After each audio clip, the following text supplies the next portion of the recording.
Hey guys, konnichiwa. Welcome back to my channel. This is Japanese language vocabulary series and today is another word of the day.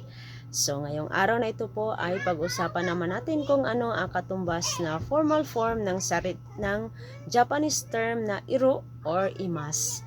So magbibigay tayo ng konting overview kung bakit iba't ibang form ang gagamitin natin sa pakikipag-usap natin sa mga Japanese or mga kakilala natin doon sa Japan.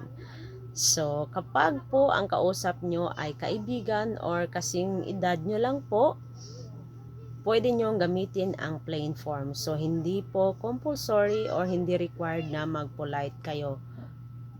Pero kapag ang kausap ninyo ay mas nakakatanda sa inyo, or hindi nyo kakilala, kailangan nyo pong gamitin ang polite form. At ngunit paano naman kaya kapag ang kausap natin ay higher in rank or higher in position sa company na pinagtatrabahuan natin? So, anong form ang angkop dito?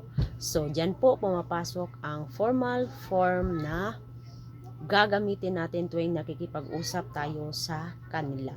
So, alam niyo po ba na sa Japan ang mga shops at ang mga tindahan doon, pati na rin ang mga restaurant doon, ang ginagamit nila ay mga formal form po. Kasi nga po ay yung mga customers ay kinukonsider nila na higher ang rank nito. Kaya formal form ang ginagamit nila. Kaya kung napapansin nyo yung mga salitang sinasabi ng mga staff or ng mga clerk doon ay medyo bago sa inyong pandinig, ngunit yun po ay formal form lang ng mga Japanese term. So ngayon ay aalamin natin kung ano ang katumbas na formal form ng salitang iru or imas. So, yung iru ay ang plain form at ang imas naman ay polite form. So, kung curious kayo at gusto nyo pong malaman, ay patuloy po kayong manood ng video na ito.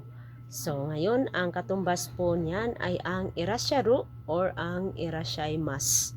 So, kapag halimbawa pupunta kayo ng opisina at syempre tatanungin nyo sa staff doon kung nandito ba si Kacho or si Butcho, halimbawa, lalagyan natin ang pangalan na Yamada Kacho. So, tatanungin nyo kung nandito po ba si Yamada Kacho. So, alam nyo hindi naman po mali na gamitan natin ng imaska. So, halimbawa, sasabihin natin na Yamada Kacho wa imaska.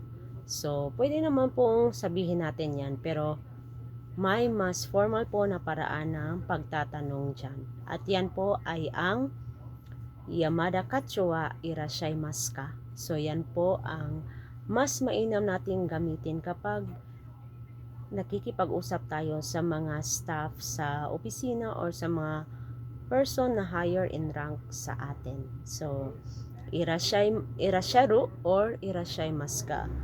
Yung irasyaru po, pwede po natin gawing polite yan sa pamamagitan ng pag-add ng en desu ka or des. Des ka kapag patanong at en des kapag hindi naman patanong. So, halimbawa, ang irasyaru ang gagamitin natin.